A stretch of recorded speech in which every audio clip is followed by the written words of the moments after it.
Hello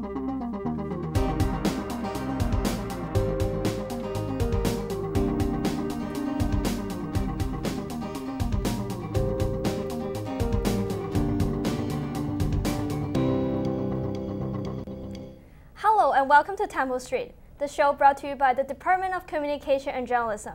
I'm Ariane Yun. And I'm Kathleen Godbold. On today's show, we learn about the new disability bill being debated in the State House, Mustache March, Suffolk students starring in a new segment of the NECN morning show, and we also ask people what they would do if they were president for the day. We'll also talk to Suffolk professor Judy Duhku about her effort to help the children's soldiers in northern Uganda. And we'll end with the show with our Critics Corner with Katie Colley. Looking forward to it. I'll see you guys a little later. All right, Katie. But first, the news. The Elliott School in the North End, located in the backyard of many Suffolk students, is going through a rough financial patch. Earlier this month, Suffolk partnered up with the Elliott School and stampeded into spring break. Students, alumni, friends, and family in the community joined together to help raise awareness of the budget problems while getting a great workout. Mary McCrossan and Taylor Bartley joined in on the fun. Get up, go out, and run. A new tradition here at Suffolk has created a buzz in community involvement. The first annual Stampede into Spring Break event brought everyone together for the fun run through the Boston Common. The event helped raise much-needed money for school supplies and other classroom necessities for the Elliott School in the North End. The Elliott School is currently the only public school in the North End and one of the top public schools in Boston, serving more than 200 students grades K through 8. Principal Tracy Griffin Walker hopes that this event will create a promising relationship between both schools. We are the best public school in Boston currently, yet we want to move towards the best public school in Massachusetts, and I know we can do it with this partnership, so thank you very much. With the recent cuts for Boston public schools, the Elliott School has had to forfeit their supply budget in order to save a few teachers' positions.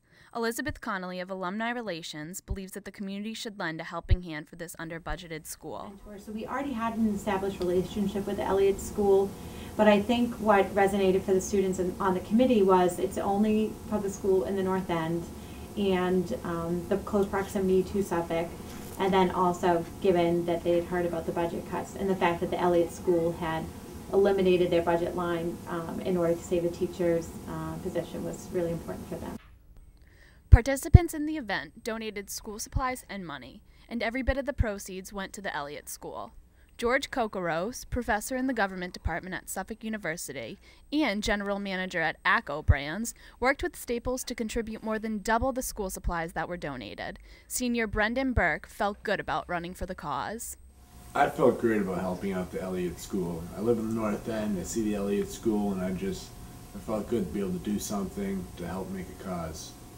Hopefully this event will bring alumni, students, friends, and family together for an annual fun run and lifelong partnership between both schools. For the first year, we didn't know what the community's reaction would be and what the students' reaction, and we just got really positive feedback. So now we're looking at how can we enhance this event and how can we make it better for Suffolk students to get more involved and for the Elliott School and get more of their community out and really have that connection. Now, Suffolk students have the opportunity to make a difference in the education of younger students every year. Taylor Bartley reporting for Temple Street. If you'd like more information on the Elliott School or becoming involved in next year's event, contact Eliza Parrish or Elizabeth Conley in the Office of Advancement. With over 38,000 students with mental and physical disabilities living in the state of Massachusetts, a new bill advocates a better life for these children and their families. Kathleen Godbold has the story. Like most kids, Angelina Hernandez, Dan Harris, and Harry Garalt look forward every day to their after-school activities. All three are students of the public education system. The only difference in their education is their everyday struggle of living with mental and physical disabilities. Their after-school program takes them to a growing nonprofit organization out of Chinatown called the Disability Law Center of Massachusetts. On February 12th, Temple Street caught up with the students at the 4th Annual Children in Educational Transition Conference run by the Disability Law Center. Children and parents gathered in the conference hall of the DLC to listen to the stories, trials, and advice of family members and advocacy lawyers who have all had experiences in the field of special education. Alan Kurtzen, the founder and executive director of the DLC, gave a moving speech about educational transition and his relationship with 16-year-old son Curtis and autism. We're the only organization in Massachusetts that provide legal advocacy across all disabilities.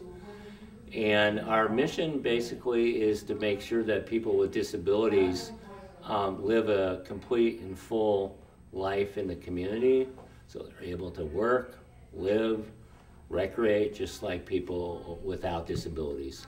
The main focus of the conference, Curzon said, was the passing of the Bridges to Success Act, a long-time state-run bill that fought its way into the State House 7 years ago. The bill is a proposal creating opportunities for students with disabilities by providing them with various transitional services once they graduate.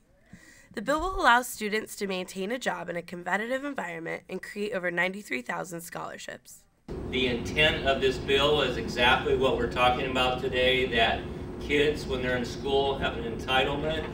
When they leave school, they're often left to the whim of agencies to do the right thing. Fighting for a fair hearing, the DLC has been at the forefront of the bill since 2004. But with recent federal budget cuts in Massachusetts, it seems the DLC's dream of bridging the success of students is facing new hurdles. Dan Harris, a freshman at Quincy College, is a living testament to the work of the DLC. I like speaking in front of people, so this is just sort of another avenue for that, to kind of get my name out in the disability community, because it's a very personal movement for me, obviously, being disabled. So if I don't speak out, no one will. They will also use the benefits of this enacted law for single mothers like Debbie and Rosia, whose children Harry and Angelina will be provided with after-school tutoring and financial aid. Harry passed the MCAS test, and when you pass the MCAS test, then you graduate. Yeah. But I had always thought that he'd be eligible for services until he was 22. Pamela Covini, a resident lawyer of the DLC, has represented over 300 clients, including Dan, Harry, and Angelina. I grew up during the 60s when I was old enough to know what was going on, but maybe not quite old enough to do something about it. And I look at the disability rights movement as one of the last frontiers of the civil rights movement, where you actually get a chance to work with a relatively new law and with some people who for a long time had no rights at all. Thanks to the DLC, the fight for this equality movement has allowed for so many opportunities for special education. The movement remains the same, though. If the Bridges to Success Act passes, the lives of thousands of students in Mass will be changed forever and for the better. For Temple Street News, I'm Kathleen Godbold. If you'd like to help support the DLC or find out more about the Bridges to Success Act, please visit dlc-ma.org. For the first time on Boston Newscast, students from Suffolk are chatting live with the morning show anchors and hosting a news segment called Suffolk in the City. Ariana Yoon and Justin Callahan have the story. Suffolk in the City. It's a new segment that we're excited to debut this morning. Yeah, we've asked our partners at Suffolk University to find the stars of tomorrow. Sarah Murphy, Paul Davis-Lyons, and Andrew Rogers are the new lucky student reporters for NECN Cable News. All say they could barely contain themselves when they got the word about landing the position. I just screamed and yelled and cried, and it all came out at once. A lot of different emotions tied to it, and I just couldn't wait to get started, to get into the studio and start working. I couldn't wait to tell my family. Being on TV, it's it's weird. I've been on TV, it's like walking by or being part of a crowd, with the fact that I'm gonna be on TV and talking to someone and presenting a story is really, really exciting. The partnership between NECN and Suffolk University create the opportunity for these students to truly get a big break in a major news market. As students, they actually get to put something together for a reel to try to get work that's actually made air in a major market. I mean, Boston's no small potatoes. Suffolk in the City airs twice a week, on Tuesdays and Thursdays, as part of the morning show at 7 a.m. For Sarah, Paul, and Andrew, that means putting in a lot of hard work shooting and editing the segment. It all begins by coming up with great questions. They'll email myself and Krista, our executive producer, their questions that they've come up with based on, what's current events, what's happening, what's trending, Talker ideas, what's happening what people on are talking campus about or on the anything. street. Another learning experience for these students is realizing how hard it can be to get people to answer their questions. The hardest part is just getting people to come over and talk to you. It's a shame because we'll look down the street and we'll see like 20 people coming our way, but only like 2 of them are going to come and actually talk to us. So I think that can be a little frustrating because, on this time of the year, it's really cold out, or we're just standing there just hearing no, no, no, no. So that can get a little frustrating, but you just got to put on a good face and just kind of persevere. Not only is it stressful to produce the segment, it's even more stressful to be on live TV. When I was like 10 or 20 seconds out, I was like, oh my God, like what if I stutter? What if I was afraid I was gonna get my thing wrong, because I'm talking about Valentine's Day. I was afraid, well, Christmas is fastly approaching, and fastly's not a word, and Christmas was 2 months ago. And all these worst case scenarios popped up in my head, but you just gotta push through it. Suffolk in the City allows NECN to showcase Suffolk students' talents and create a real-world experience for them. I think the most rewarding part of this all is just to see your piece after it's done, to go back on your DVR and rewind and just see it all come together. See the anchor, intro, your intro, the piece itself, and then it coming back out to you. It's just so rewarding to see yourself on TV, because this is what we've been working for. For Temple Street, I'm Ariane Yun. Be sure to tune in to NECN every Tuesday and Thursday at 7:45 for Suffolk in the City. On today's Speak Out, Paige Sullivan and Jim McMasters hit the streets of Boston to find out what people would do if they could be president for one day. Okay. God, it's a really tough question. I really don't know. Yeah. Put me on the spot. I don't know. No, it's a good thing you're not president. Good thing I'm not president. Yeah, really good thing I'm not president. I mean, there's a lot of problems, but I can't. I have problems of my own. I can't figure it out right now. But I'd probably go on a vacation. I would probably fly on the, what is it called, the Air Force One airplane, and just, I don't know, go to Paris. I'd have to find a way to get people working. I mean, it's, people aren't working. They need to get jobs. People need to live. That's got to be job number one for the president. I would definitely get rid of this economy problem. I don't like the fact that there's no jobs. I would create some sort of program where people get more jobs. Probably legalize marijuana so that the black market doesn't continue to destroy all the economics. I was president for a day. I would lower gas prices. I would probably focus on the environment, do something to help with global warming. I guess enjoy a good dinner. Any favorite meal you'd like, or just a good dinner in general? I will try the lobster. Make college education free for everyone in the United States. If I was president for the day, I would love to share with the country the contributions that immigrants have made to this country, from those who came over on the Mayflower to those who continue to come. I would probably try and deal with the war. Try to make more peace with people. Enforce world peace. I'll support him as his first lady. That sounds like a good plan. So you're just going to be on the side. Yeah, like, go honey, go. I would make National Appreciate a Redhead Day. Definitely give everybody a raise immediately. Try to go around to all the key staff positions and cabinet positions and just really motivate them, tell them they're doing a good job, keep up the good work, try to improve morale. Because what can you do in one day? The lobster sounds good, but I think I'll go for free education for all students. Well, you've got my vote, Ari. Thanks, Catherine. Don't go anywhere. We'll be right back after a short break with an interview with Suffolk professor Judy Duhku, Mustache March, and Critics Corner.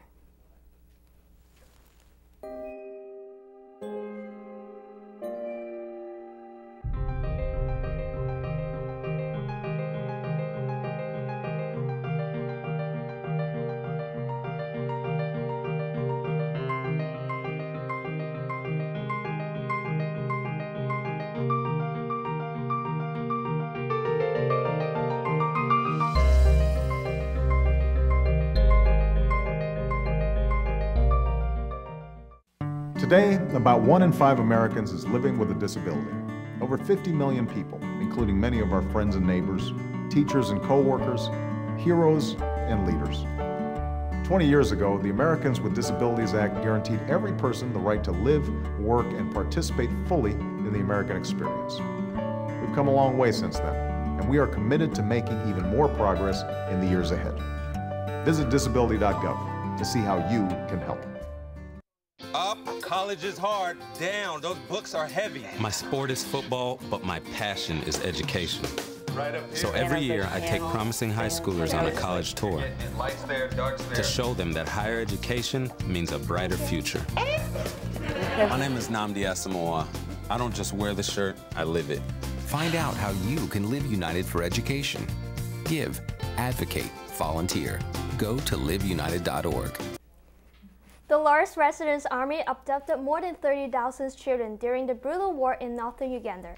One of the organizations that helped heal the severe trauma of these child soldiers was founded by Suffolk University Professor Judy Duhku. Temple Street Dawn Kadia talked to Professor Duhku about her dedication to integrating child soldiers back into society. Thank you for being with us, Professor. I'm delighted. I understand that you have traveled to Uganda several times in hopes of healing the emotional and physical trauma of child soldiers. How did you first become interested in Uganda? Well, I've been interested in Uganda for years. I've been teaching for 45 years, and in the 70s, during the period of Idi Amin, I actually had students who were in my classes who had escaped or who were here on asylum, and I remained interested in their lives and in what was going on in the country as a result of that, plus the fact that I teach African politics. But in 2009, I also became very interested in trauma, partly because there was a lot of interest in how soldiers coming back from Iraq and Afghanistan were dealing with post-traumatic shock syndrome. And I began to think about how did whole communities and whole parts of the world that had been at war, how did the people in those places deal with trauma? And so I decided to specifically have a class that would look at not just Uganda, but at the war in the north of Uganda, and at how people who were affected by that war were dealing with post-traumatic shock and with trauma healing.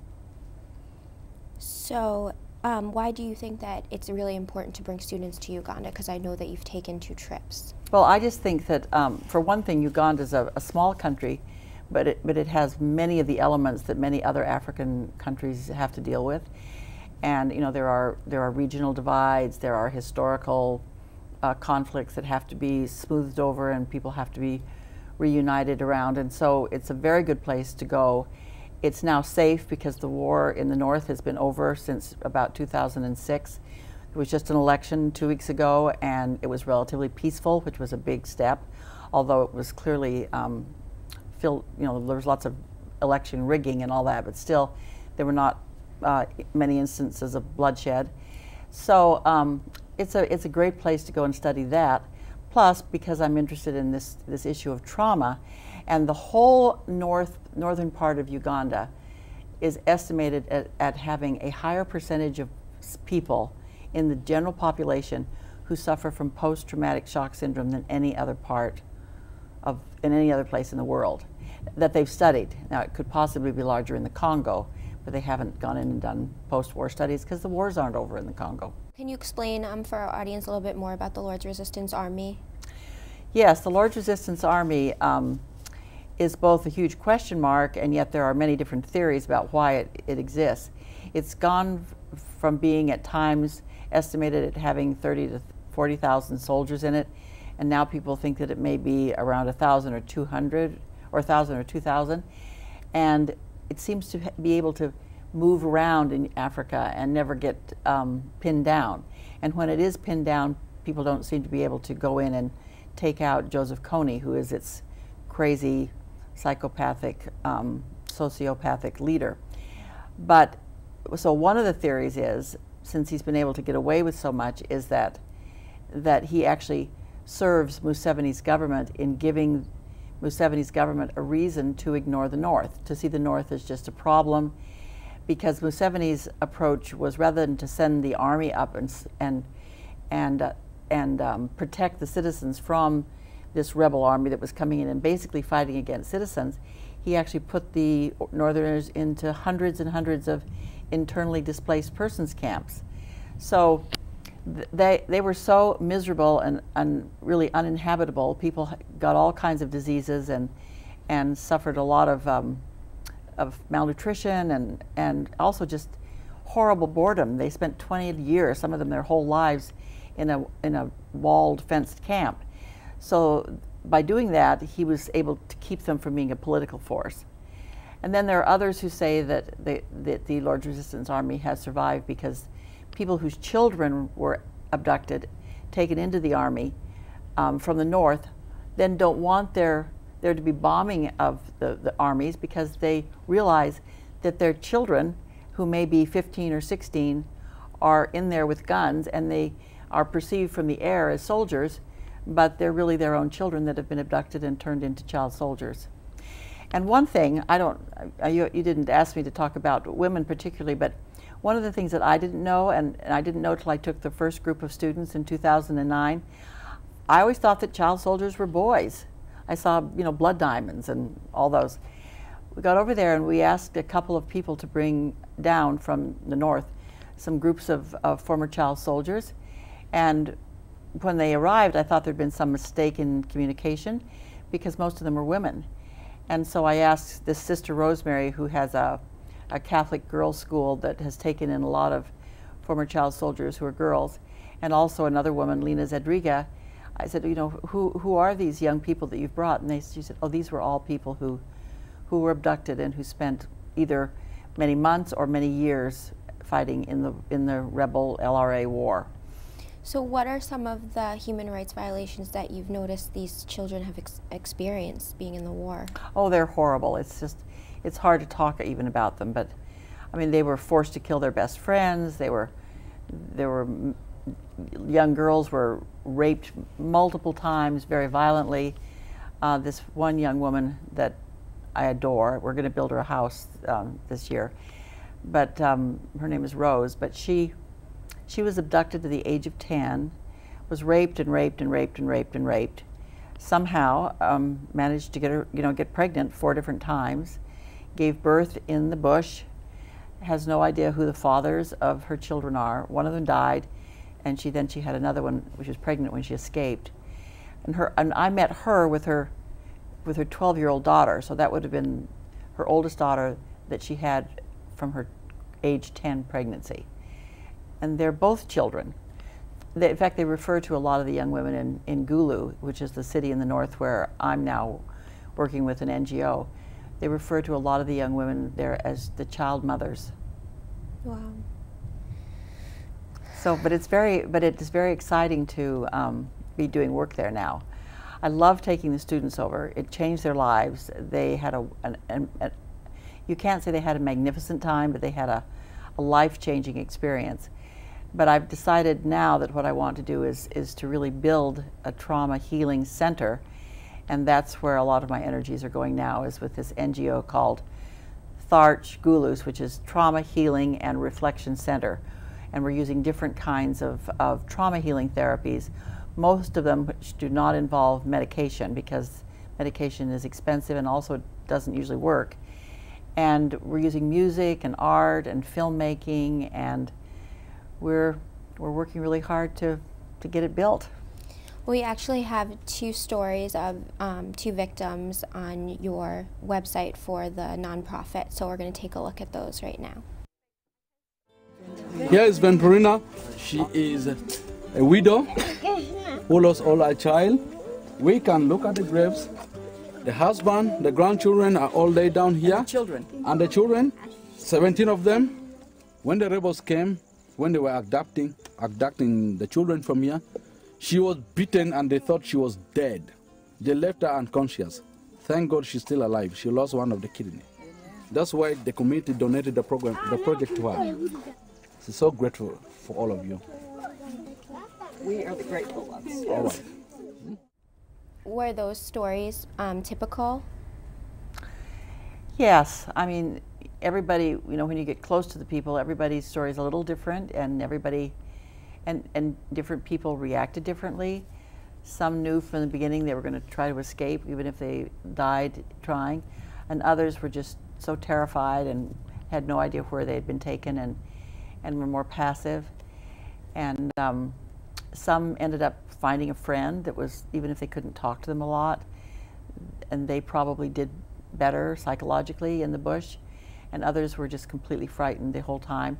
Or some had close friends and then watched their friends be killed or die in childbirth. And so they carry different wounds. And then when they came back to a place with incredible unemployment rates. And they were lacking in good schooling. They did not have college degrees. So it's hard for them to have mobility to go to places in the south near Kampala and get professional jobs because they need education. And they need good education, and they need makeup education. So in this nonprofit, we're also going to have adult education classes. Well, it sounds amazing. I want to thank you so much for being with us today, and I hope more people get involved with the efforts in Uganda. I hope so too. My daughter, is in film, and she just helped me raise $30,000 on her 30th birthday on December 30th. Wow. To go buy land there. So we're headed out next week, and we hope to come back with a piece of land to start building our center. That's amazing. Thank you so much. You're welcome. I love being here. Back to you guys in the studio. If you're interested in learning more about Professor Duhku's efforts in Uganda, visit tashgulu.org. March Madness wasn't the only competition going on last month. Instead of basketballs and brackets, for some people, March is all about mustaches and donations. Justin Callahan and I have more on this hairy way to raise money. From the handlebar to the Tom Selleck, men around the country are growing mustaches during the month of March. The reason these brave men are growing the sometimes unflattering facial hair is to raise money for a variety of charities. As for how the mustache looks, well, that's up to the participants. My facial hair grows in very bristly. It basically feels like there's a Brillo pad on my face. This is about 6 weeks, and last year I actually took some dye and dyed it. If I just had a normal mustache, nobody would ask me because they're used to seeing me with a mustache. So if I do a really weird one, then people are like, why the hell are you doing such a weird mustache? The mission behind the mustache? 826 Boston's third annual Mustache-a-thon brings growers together to raise money for its free creative writing programs and to operate its center for Boston public school students. 826 Boston's Mustache-a-thon is a 6-week contest of mustache growing and fundraising. It embodies the spirit, the liveliness, the unconventional nature of what 826 Boston does and is. This year, the organization set a goal of $25,000 by the final weighing called the Mustache Hootenanny. The money is raised to help pay for the staff and writing programs at the 826 Boston Center. I am growing this mustache because every Tuesday and Friday morning I go and illustrate at the field trips at 826 Boston. And the programs that they do are really fun and they're really cool and they're free, which means the money to fund everything has to come from somewhere. You raise $1,000 while growing a mustache. It's enough for one student to be in our program for the whole school year. 826 Boston has made their Mustache-a-thon inclusive to all genders and ages. We pull largely from our volunteers, and there are lots of women among us. So you're allowed to craft your mustache. We call it a non-traditional mustache. Mustaches are not the most fashionable facial hair to display, but these growers wear with pride, along with some mixed feelings about their mustache. You're doing something that all these people are excited about, and kind of sharing in that awkwardness of the mustache, but also that excitement for it. I'm glad it doesn't grow like this naturally. My grandmother told me a long time ago that I could never grow facial hair, so I'm going to heed that advice and never do any sort of facial hair thing again. unless I come back for my third mustache with Austin. No shame, really. It's actually kind of funny. I get a lot of funny looks, especially from like coworkers initially or people at the gym. I think my attitude is better this time. I'm pretty stoked about it. So this is my second mustache ever. My mustache lives for 826 Boston and no other purpose. After a grueling month of ridicule and only raising $180 for 826, it's finally time for this mustache to go. For Temple Street, I'm Justin Callahan. 826 Boston is in need of volunteers and donations year-round. No mustaches required. If you're interested, visit 826boston.com. And now for this week's Critics Corner, we have Katie Colley with us here today. Hey Katie, what do you got for us? Today, I am all about the best rivalry in baseball. As the weather starts to turn and school is almost out for the summer, most Americans know it can only mean one thing. Baseball season is once again upon us. Now, I live in Boston. Since I go to school here, most people assume I am a Red Sox fan. Well, at the risk of signing my own death warrant, I'm going to reveal the truth. I am a die-hard, never say never New York Yankees fan. Converting was never an option when I moved to this city. Being a Yankee fan in Boston has both fueled my commitment to my team and renewed my interest in the old rivalry because I live it every day. This rivalry has gotten bigger and better throughout the years, including the baseball season and in the off-season as well. The Yankees and the Red Sox each have great players that will do anything to help their team win. The problem is that some of the fans take it too far. Some fans try to curse the other team in very unorthodox ways, like when a Red Sox fan buried a David Ortiz jersey in the new Yankee Stadium. Really? How would Red Sox fans feel if us Yankee fans buried a Derek Jeter shirt in their stadium? All Red Sox Nation would hunt that Yankee fan down. Some people say that this prank was to keep the Yankees from winning. Well, that kind of backfired, seeing as how the Yankees won their 27th World Series in 2009. While the rivalry is still very much front and center, most people like to have fun with it. Jorge. Yeah. What's going on with your hat, man? What's wrong with my hat, man? I mean, it doesn't look like a ball player's hat. I mean, it looks all brand new, you know? This come out of the box. I'm a catcher, man. I never had to wear that thing. You gotta break this thing in. Hey, Wally. Wally. Hey, it's not what you think. What can be better than seeing David Ortiz putting on a Yankee hat? I mean, if the players can have fun with it, why can't everyone else? The good thing about the rivalry is that it is not as mean-spirited as it used to be. The Red Sox have finally won some World Series pennants, so what is the point? Hello? Oh, grow up, Jim. All right, so what do you guys think? I have no comment. I come from the other side of the earth. I'm sorry. And I'm from the Sunshine State, so I'm all set with spring training. All right, Jim, we'll settle this later. For this edition of Critics Corner, I'm Katie Colley. And that's it for this edition of Temple Street. I'm Kathleen Godbold. And I'm Ariana Yun. See you next time.